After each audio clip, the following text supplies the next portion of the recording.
Grade 8 NCERT book से 11.2 का question number 2 करते हैं। In a television game show the prize money of ₹1 lakh is to be divided equally amongst the winners. Complete the following table and find whether the prize money given to individual winner is directly और inversely proportion to the number of winners.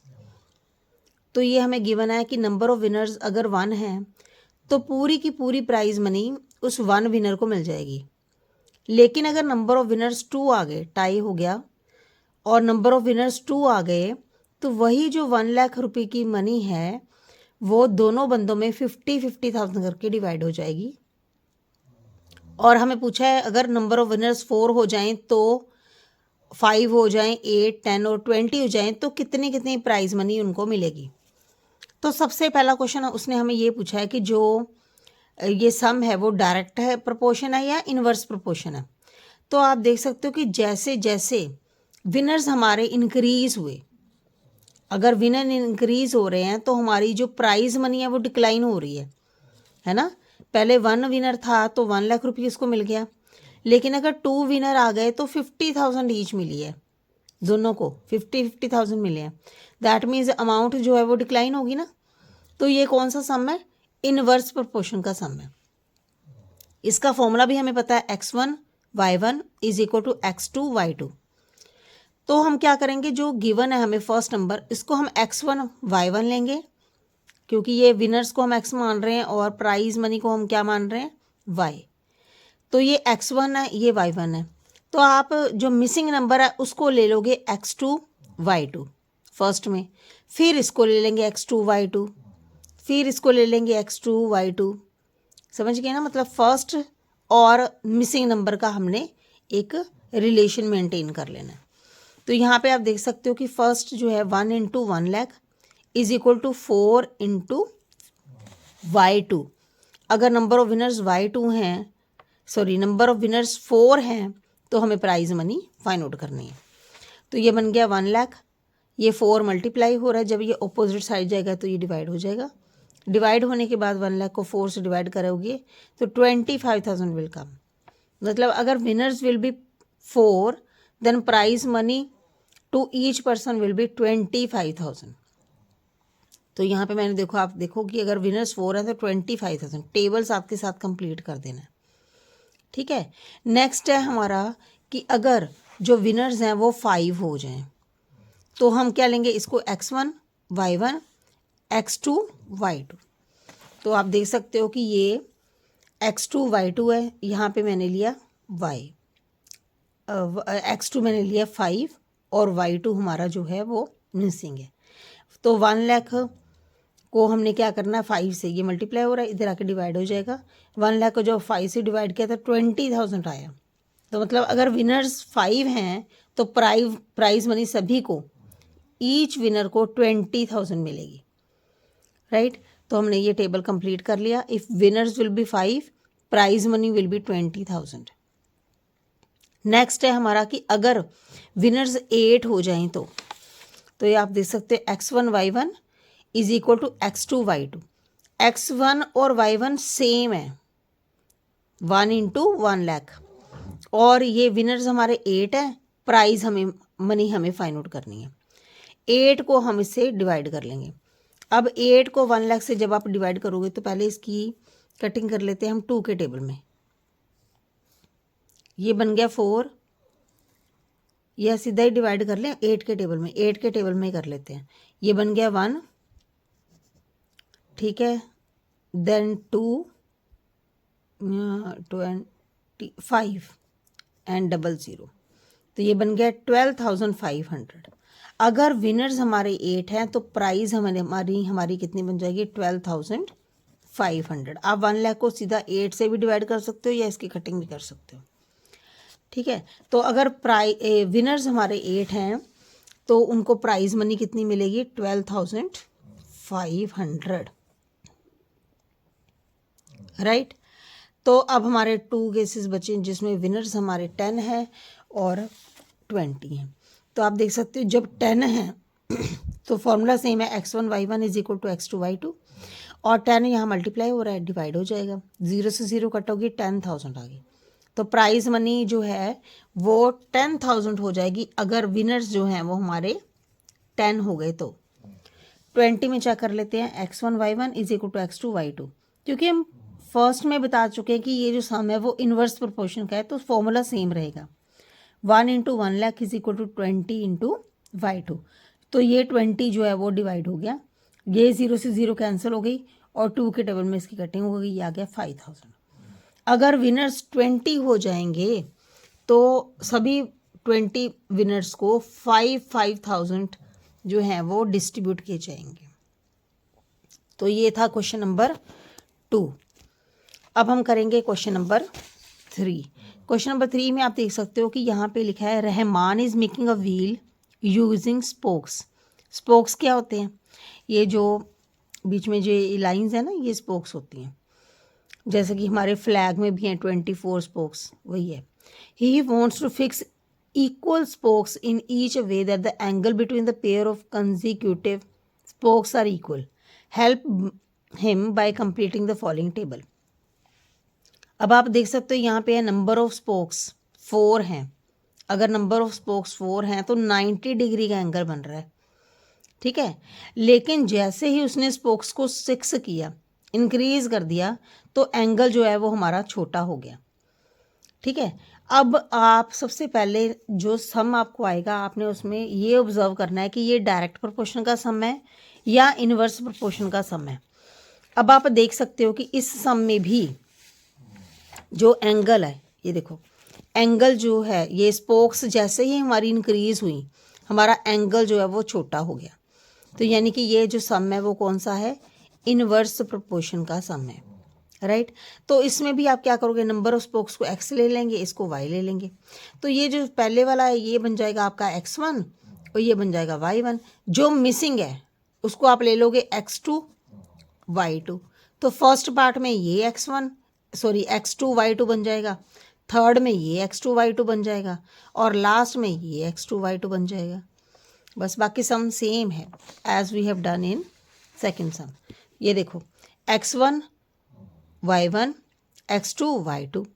अब ये value put करनी है। x1 आपका 4 है और y1 आपका 90 है, ठीक है। यहाँ पे x2 8 है और y2 हमें फाइंड आउट करना है। तो आप देख सकते हो 8 जो है वो मल्टीप्लाई हो रहा है, जब ये ऑपोजिट साइड जाएगा तो ये क्या बन जाएगा? डिवाइड। तो ये बन गया 4 1 इज़ 4, 4 2 ज़ार 8। अब 2 के टेबल में 90 की कटिंग कर लो, 45। तो 45 डिग्री आ गया y2।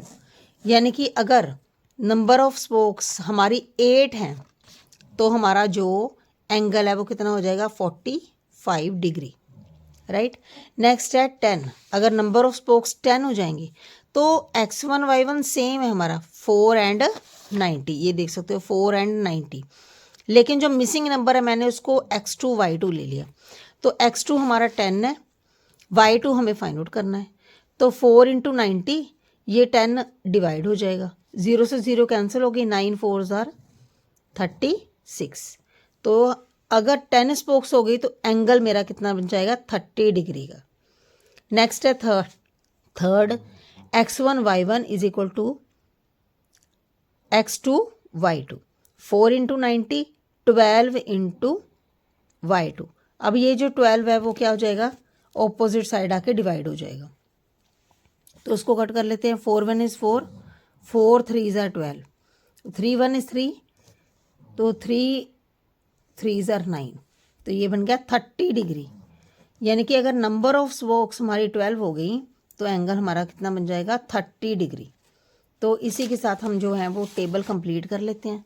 जब 10 था तो हमारा एंगल जो था वो बना 36 डिग्री, और जब 12 स्पोक्स हमारी आ गई तो एंगल बन गया हमारा 30 डिग्री। टेबल कंप्लीट करने के बाद हमें क्वेश्चन नंबर 3 के ये 3 क्वेश्चन भी पूछे हुए हैं, 3 parts. Are the number of spokes and the angles formed between the pair of consecutive spokes in inverse proportion. तो ये सम उसने पूछा, ये इनवर्स प्रोपोर्शन का था, तो इसका आंसर येस है, क्योंकि जैसे जैसे नंबर ऑफ स्पोक्स इंक्रीज हो रहे हैं एंगल डिक्रीज हो रहा है, ठीक है। नेक्स्ट है the angle between the pair of consecutive spokes on the wheel will with 15 spokes we need to calculate, ठीक है। और थर्ड में हमें उसने पूछा है how many spokes would be needed if the angle between the pair of consecutive spokes is 40 degree. तो इस टेबल को थोड़ा इंक्रीज कर लेते हैं। देखिए, अगर नंबर ऑफ स्पोक्स 15 हैं तो हमें एंगल पूछा हुआ है। ये है हमारा सेकंड पार्ट, ठीक है। तो थर्ड पार्ट में उसने हमें पूछा है कि अगर एंगल 40 डिग्री का है तो how many spokes would be needed. तो 3 पार्ट्स इसके क्वेश्चन नंबर 3 के हमें पूछे हैं। तो फर्स्ट पार्ट में हम लिखेंगे yes this some is in inverse proportion. Second में आप देख सकते हो कि 15 जो हैं वो स्पोक्स हमें गिवन है, एंगल फाइंड आउट करना है। तो x1 y1, ये देखो आप टेबल को देखेंगे, ये x2 है और ये y2 हमें फाइंड आउट करना है। तो नंबर ऑफ स्पोक्स हमारी 15 है, तो y2 एंगल फाइंड आउट करना है। तो ये 15 आप देख सकते हो मल्टीप्लाई हो रहा है, डिवाइड हो जाएगा। 15 6 are 90, ठीक है। तो ये कटिंग हो गई, तो 6 4s are 24। तो 24 डिग्री का एंगल होगा if number of spokes will be 15, ठीक है। और थर्ड हमें पूछा उसने कि अगर एंगल 40 डिग्री का गिवन हो, यानी कि y2 गिवन है, x2 हमें फाइंड आउट करना है। तो ये तो वही रहेगा, x1 4 और y1 90, लेकिन x2 हमें पूछा है और एंगल हमें गिवन है 40 डिग्री। एंगल कितना गिवन है? 40 डिग्री। तो ये 40 डिग्री मल्टीप्लाई हो रहा है, जब ये ऑपोजिट साइड जाएगा तो ये डिवाइड हो जाएगा। ये 0 से 0 रिमूव कर दी, 4 से 4 की कैंसिलेशन हो गई, 4 से 4 कट हो गया, तो 9 इज़ लेफ्ट। तो कितनी स्पोक्स आ गई? 9 स्पोक्स। कि अगर 40 डिग्री का एंगल हो जाएगा ना तो हमारी स्पोक्स कितनी होंगी? 9। और जब 15 स्पोक्स होगी तो हमारा एंगल होगा 24 डिग्री, राइट। तो ये था क्वेश्चन नंबर 3। अब करते हैं क्वेश्चन नंबर 4।